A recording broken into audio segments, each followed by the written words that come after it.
This is Ed. Welcome back.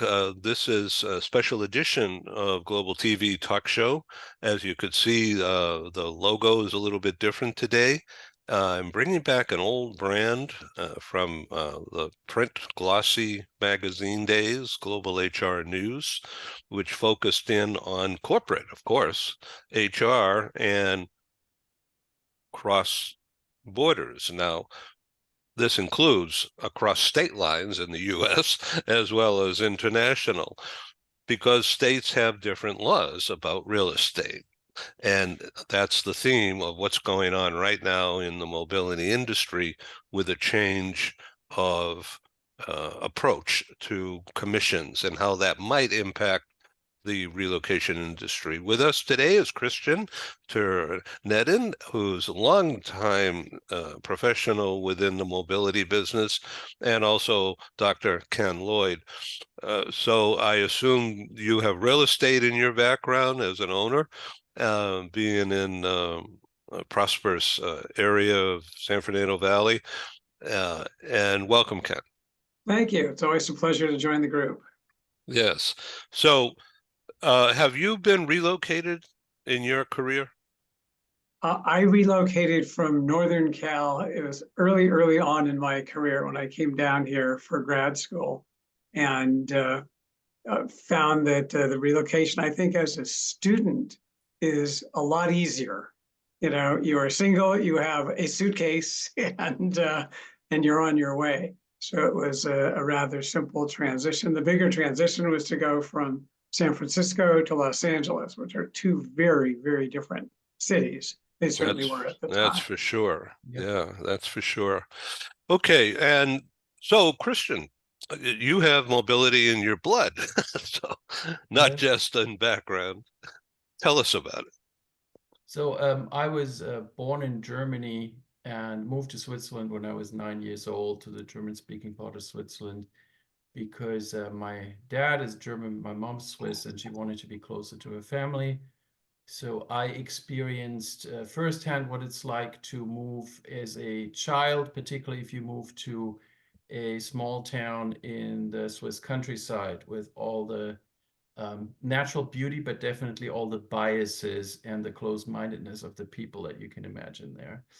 And I then grew up in Switzerland, in the Zurich area. I did my first move after the move as a child was actually to the UK as an exchange student, and I could have used just a suitcase, but it didn't. I actually hired a moving company. I wanted my stuff, so I moved my stuff as a small load there and back, sea shipment. So that was my first sea shipment, and then I moved to the United States, to Southern California in 2000, and we did have a 20-foot container, my then girlfriend, now wife, and I.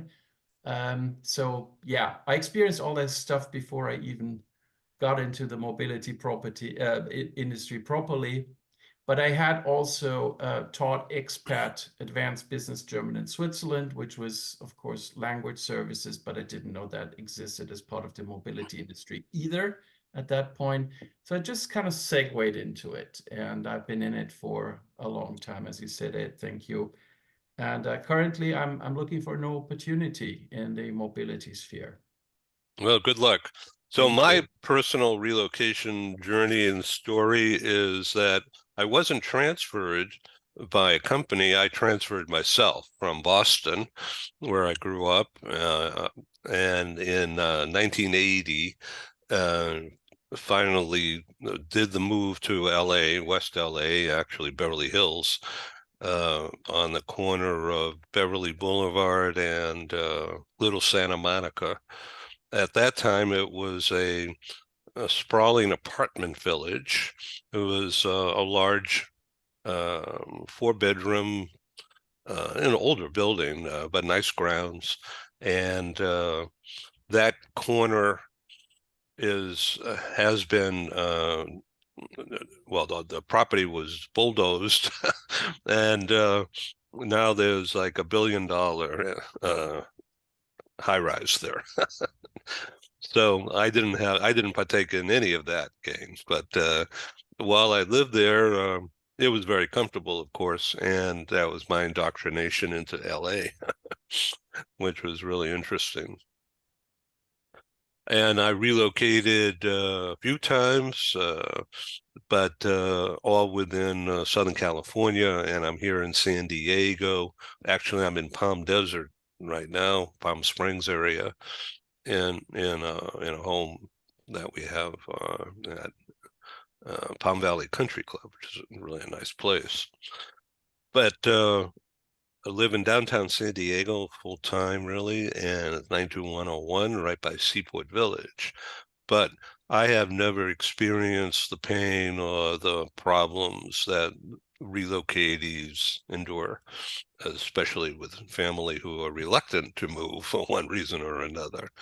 And now let's talk about what's going on right now in the mobility industry, Christian. In a nutshell, could you describe that? So I'll do the best I can here. I'm not a real estate agent, but what happened was the National Association of Realtors was sued. There were several different lawsuits that happened kind of more or less at the same time, not exactly, concurrently in a way. And the result of all this is that the notion that the MLS has a field where the commission to the buyer's agent is set, that notion is now gone. It is gone because the thrust of the lawsuit was we have to make it easier and cheaper for home buyers. And it is unfair, according to the lawsuit, that they don't get any say in how their buyer's agent is being compensated. It's all set up. If you want to buy a house, the rules are made for you, and you have no say in it. That was very much simplified how the argument went.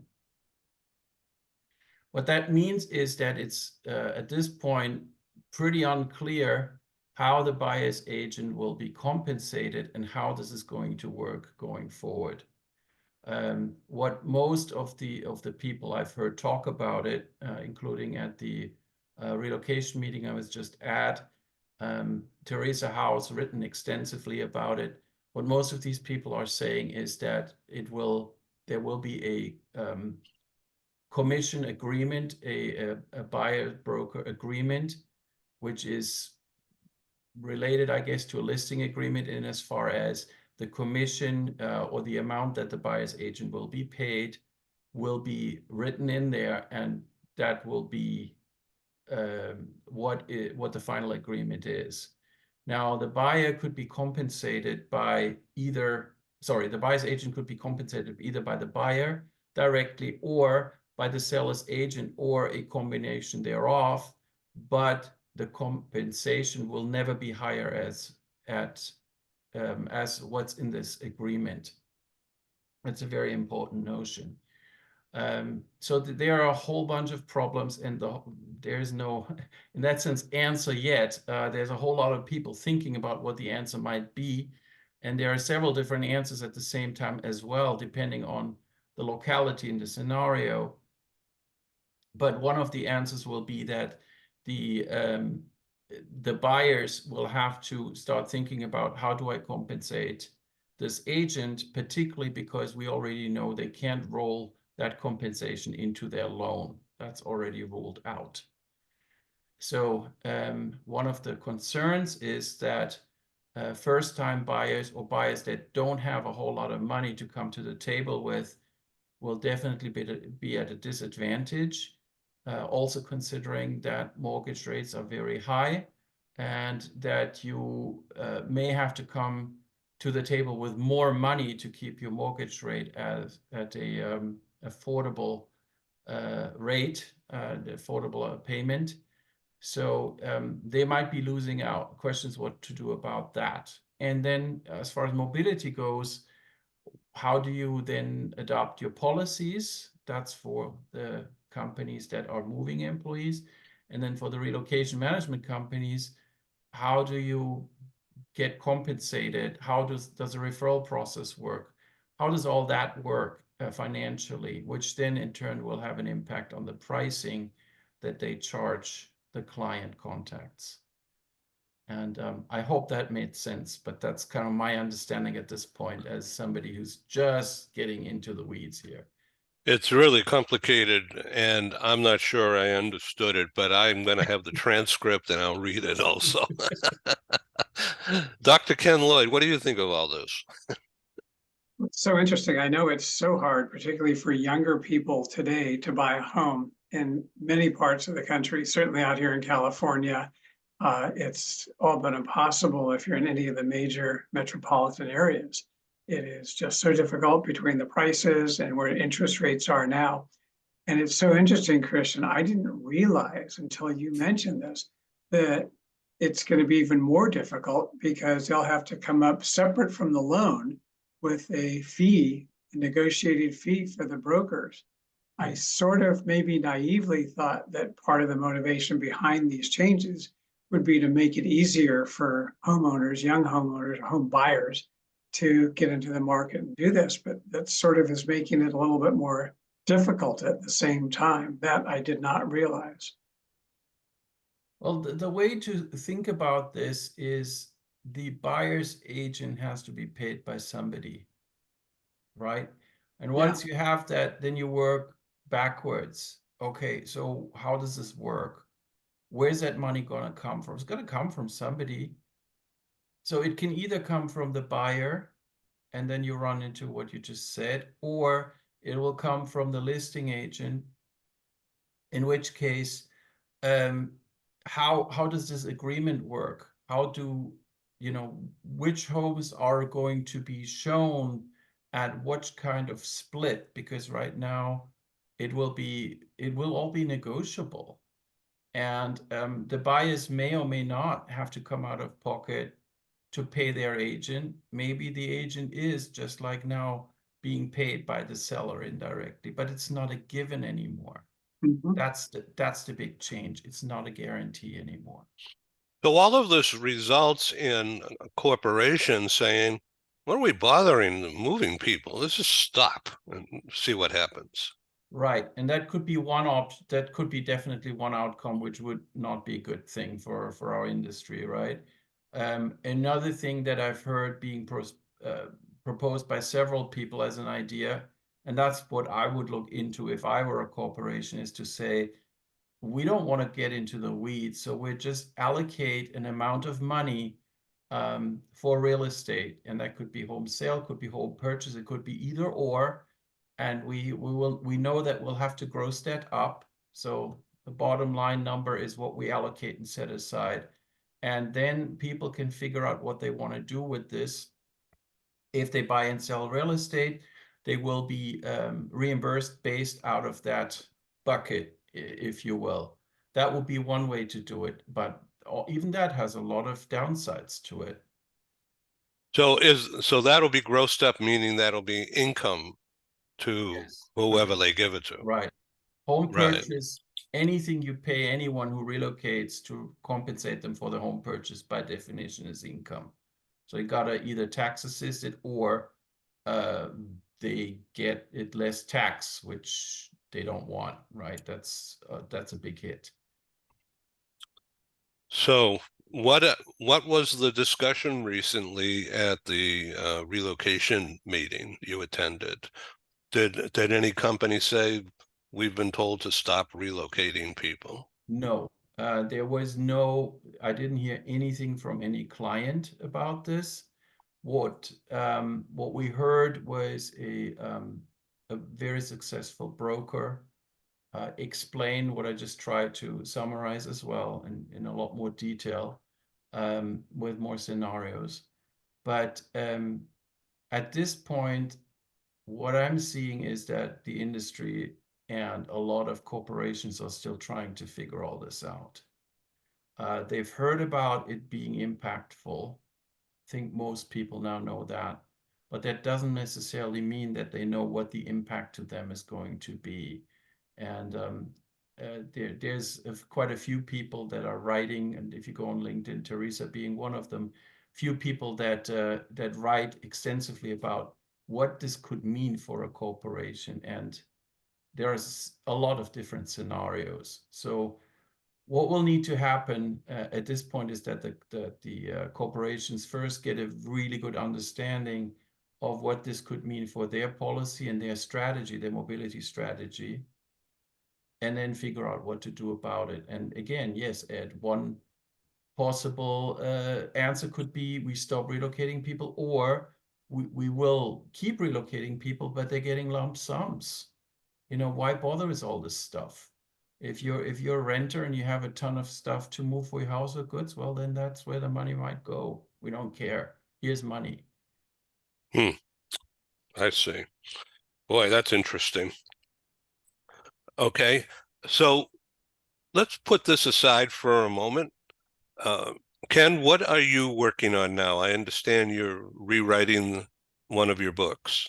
Yeah, at this moment, other than talking to both of you, I'm working on a rewrite of a book that I did, a dummies book back 15 years ago on performance appraisals and phrases for dummies. And I'm now in the process of updating it. A lot has happened in that area. And it was time to make it more current. And they asked if I would do it. I said, of course.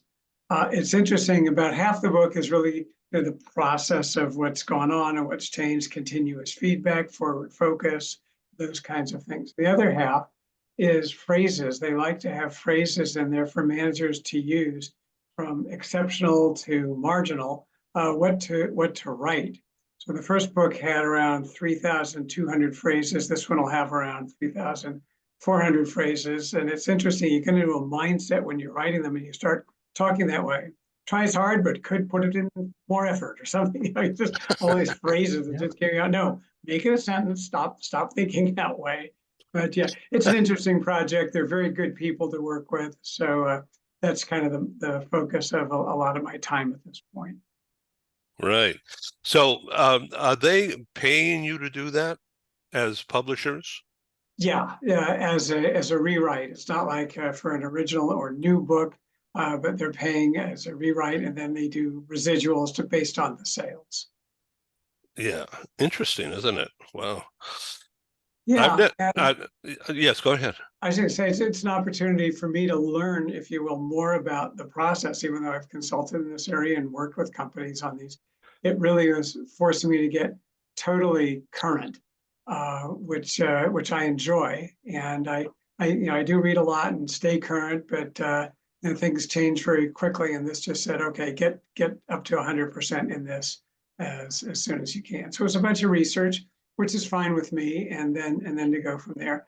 I really like the coaching aspect and developmental aspect that's now underlying a lot of these appraisals. So it's less of being an evaluator, if you will, and it's more of being an educator, which I just thought of that. Maybe I should put that in the book. But that's really the difference in the framework. Yeah, you want to give people feedback, real-time feedback, but you want to make it in a way that's helping them grow and develop and advance their own careers by your feedback and what they now call feed forward. Feed forward, meaning what? That you're going to, it's not feed backwards about what you said. It's more like what you should be doing. Yeah, well, feedback is like, here's how things went, here's what went well, here's some areas for improvement.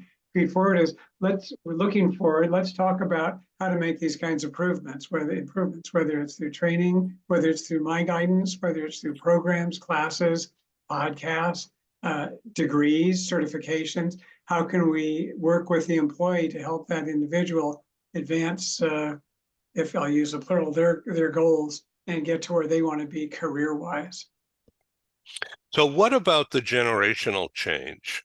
Is this must be a factor in what you're doing now? That's such a great question. Yeah, the Gen X and millennials, Gen Z and millennials are certainly interested in their career growth, in their development, in advancing, and they want to know that their employers care about them, are interested in them as individuals, want to know that there's a focus on helping them get to where they want to be and to help them identify that pathway and move along it. So that's very, very predominant among those two age groups, those two generational groups.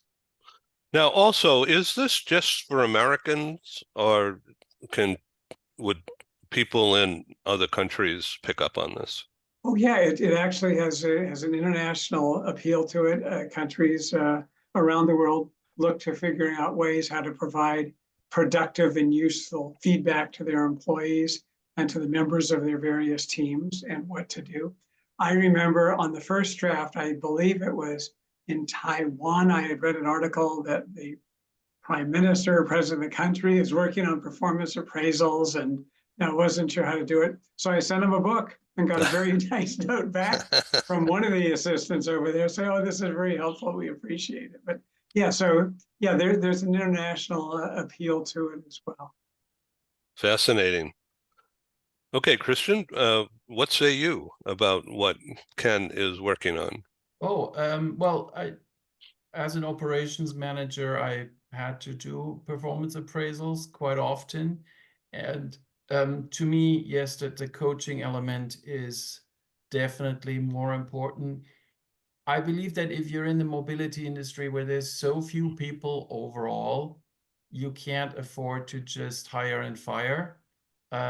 It takes a long time to train someone, particularly if they're not from the industry, to be a good relocation consultant, but you could say the same for expense analysts or move coordinators. So what that means is you want to be very careful with them and you want to foster them and you want to make them grow in what they can do. Also, because of cost reasons, you want to cross-train people as much as you possibly can. You need to be able to cover if one person is out and two other people are on vacation, you still need to keep the shop open. So what all that means is you as a manager have every interest to make sure that you people know as much as possible and can do as much as possible to make that happen. So how do you do this? You think about, all right, what is somebody's goal and how do I help them get there? I have a domestic consultant who wants to learn international. All right, how do I do this? What clients do I get them involved with? What do I tell them about how an international assignment works? What articles do I send them to learn this? So it's, to me, the evaluations are important, but it's a small part of a much, much bigger picture, which is I must do all these things or else I'm going to fail as a manager and I can't keep the shop open. Ken, when you're writing this and in your consulting experience, is there a special way to manage, coach, lead, whatever the right words are these days, people who have a disability and yet they're in the workforce? Say, let's say a person is dyslexic, who It's an excellent question, and I think putting aside legal factors here, because I think that if we try to operate honestly, fairly, ethically, morally, we'll cover all of the legal side of it just by being good people as managers. But certainly, if you have an individual employee who has some disabilities, you'll want to see what kind of a reasonable accommodation you can make to help that person succeed on the job. And at the same time, try to understand where this individual may have other gifts and strengths and build on those at the same time. And certainly a part of managing and certainly part of coaching is empathy, to try to really understand what your employees are thinking, feeling, and experiencing from their point of view, from their mindset, and to build from there. People have all kinds of ways in which they can contribute and add value to the company, to the organization, as well as to their own lives. And as managers, coaches, leaders, we want to try to help them build in those areas. So if there is a disability that they have, how can we build around and help them experience the success and growth that they're entitled to? Thank you. So let's go back to talk about real estate and relocation management. As I think you know, Ernst & Young, the tax and HR consultancy, has just published results of an international corporate survey that they did with their corporate clients. Over 1,000 companies participated in that. And some of the findings were discussed earlier today on a global broadcast that I attended, put on by EY. And one of the speakers was Juan Carlos, who's the HR leader and mobility leader of Microsoft Corporation, which is an EY client. And they talked about talking about the changing, transformative times that we're in, whether it's updating a guide that corporate HR uses, or the mobility industry, or in branding and communicating, like what I'm doing today with you.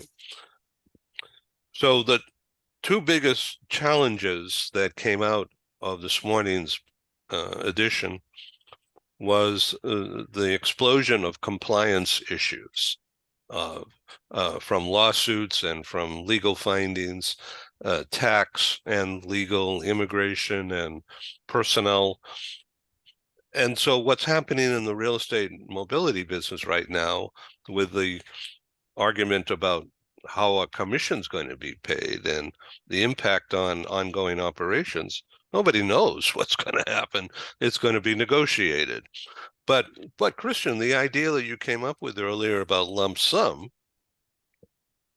just allocating, companies allocating a pool of money, but we're talking a lot of money here, possibly millions of dollars, if a company has an active mobility program. Well, and what will be the guidelines? How does all that work? It's a very broad question, but what I'm seeing is some companies decide to simplify their mobility offerings by saying there will be lump sums. Typically, there's a grid. It may be what I see very often is that the lower level people, or your new hires, or your recent college graduates, those are the ones that get lump sums. They don't get sophisticated programs. And that is comparable, Dr. Lloyd, to what you said about your suitcase earlier, right? That's that kind of relocation scenario. Get a lump sum. What people do with it mostly is pay first month's last rent, security deposit. It helps with that, maybe travel costs. Fine. But as soon as you get into a higher level of transferee, if you get into people that will relocate with their families, a lump sum is probably the easy way out for your corporation, but it's not the best way, because a lot more assistance is needed in order for your employee to be successful in their new role and the new location.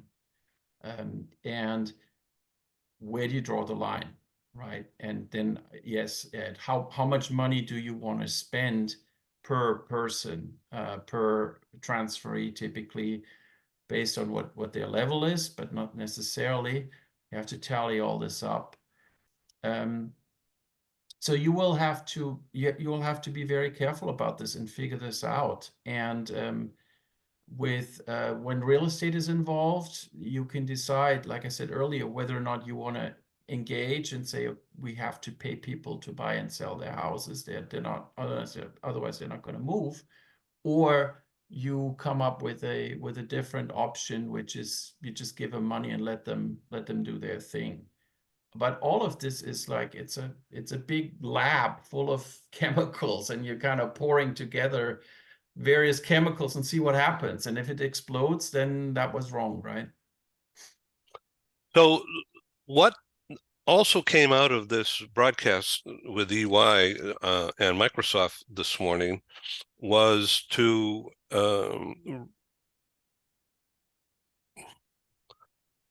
clearly define that the mobility industry is all about people and the experience that the transferee and family get or take, and that the challenges of transforming the mobility business has got to be the understanding that people are at the center of the industry, not policy. The people and the people experience, how do you make it simpler? How do you make it easier?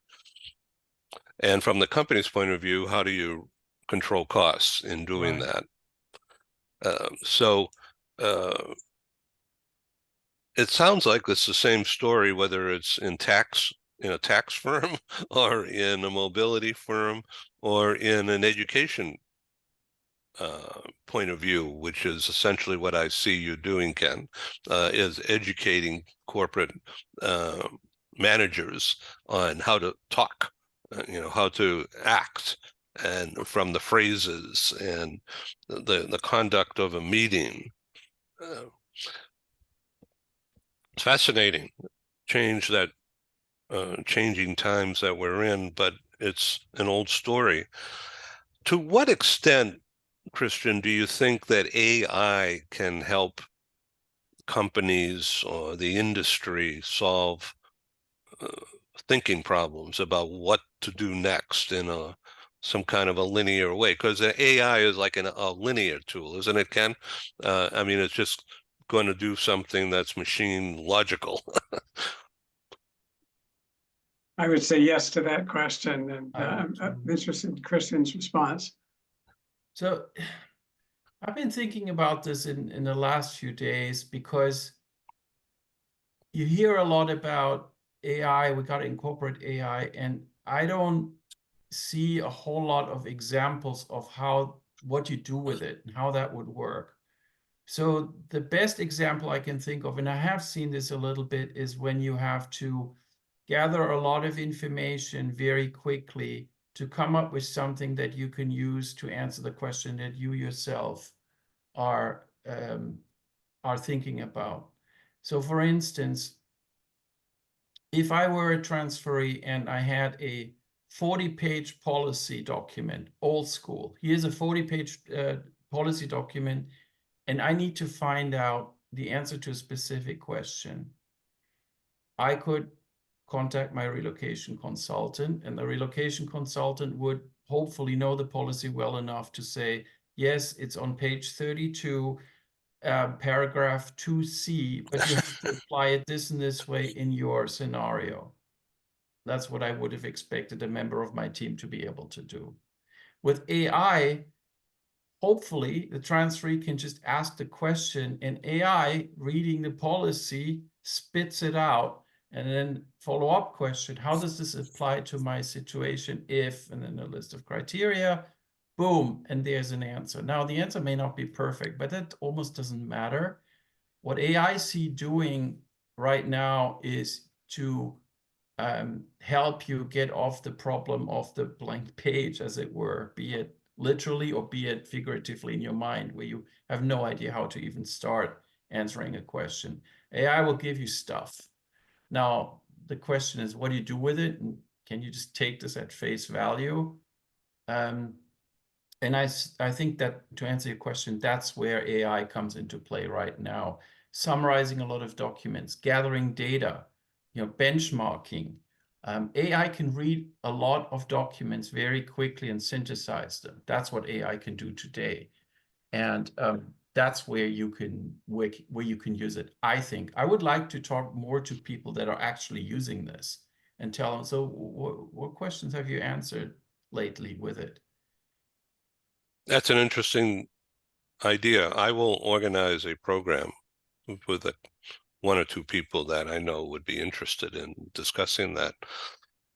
Ken, do you use AI in your rewrite? Actually, I have not, by design. I don't want it to have any appearance or come out in any way that would look like, oh, this is generated by AI. The advice that I do give, for example, you say, well, I've got to write these written comments about my employees, so why don't I just have AI do it?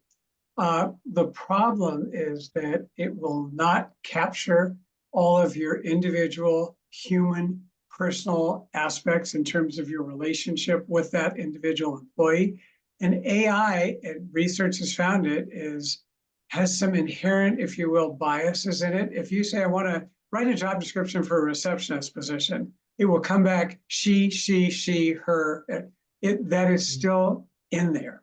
And then you read about AI hallucinations, as the word that they use, where it can make up stuff. It can make up judges and court cases and legal briefs and filings and all. So I take the position in this book that just what Christian said, it can help you. It can give you information, but it is still got to be your work. If you want to have AI produce a first draft of something, if they think that'll help you, and as Christian said, save you some time, great. But it's still you. It still has to be your writing, your cleanup, your signature on it to make it really valid and valuable for the employee. That's where you are today. It's changing very fast. But at this point, to rely on it 100%, for example, in the appraisal arena, is a mistake. There are performance management systems that are out there that can help track employee performance. It can help send out reminders to get the work done. It can help even give you some rudimentary evaluations of benchmarks or metrics that have been reached, APIs that have been reached, but it is still not going to have the full picture that you as a manager will have in terms of your role in really helping and guiding and overseeing what's going on with your team. Fascinating. So So the crucial Christian, part here, please. if I can add something, is, and you hinted at it, Dr. Lloyd, is to make the next step once you've used your AI tools and not be lazy and just leave it at that. And that's where I see the real big problem coming, because it won't be AI in itself that's so bad or possibly bad. It will be the people that are using it, not going the next step and not applying it to the situation properly. As I mentioned earlier, I'm now between opportunities, and I do believe that I have read job descriptions, job postings that were AI generated. And the reason why I think that they were AI generated is they made no sense. They looked wonderful. There were lots of buzzwords in it, and you could read them and you could think, okay, this looks really professional. But once you started thinking about, okay, how do I apply to this job? What should I really be doing in this role? You realize it's not there. It's just not there. Why? Because nobody read this again and thought it through. And that's the piece that I see will be the biggest issue. And so many people are making a lot of money with AI right now. I don't think it's very attractive to say, stop, wait a minute. You know, this is what you can use it for. And this is where you need expensive human beings to think about all the content that AI has just generated for them. Well, thank you, Christian. So let's bring this to a close by spending a couple of minutes, first you, Christian, about what kind of a role you're looking to enter in your next position. What would be best for you, and use this program to your advantage. Yes. Thank you, Ada. First of all, thank you very much for giving me the opportunity in the first place.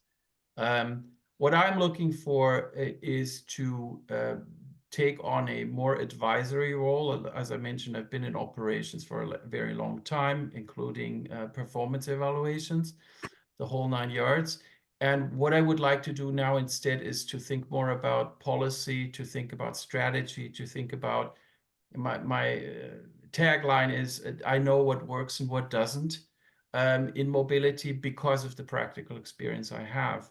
So I would like to help explain what works and what doesn't and why, and then to put this into executable programs and policies that can then be used to improve a company's mobility program. Good. Well, thank you and good luck. Thank you. Okay, Dr. Ken Lloyd, one of your slogans and sites that I've seen as jerks at work. Yeah. So is this the same old problem from 20 years ago? Well, I think there've been jerks at work all the way back to, et tu, Brutus, it's Yeah, been good around one. for a long time. I think the thing now is that there are more ways to identify them. And certainly companies, managers, leadership, and the law is more oriented toward taking steps to deal with some of them. Certainly for you take sexual harassment, when I was coming out of grad school, it was kind of a new topic that was being discussed. And I had female students that were saying, hey, I've gotten my MBA and I'm in this company and here's what's going on and what do I do? Because of, if you will, jerks or jerk-like behavior. That's been addressed. I mean, people engage in that kind of nonsense are out, and companies will take real action there. We see it all the time.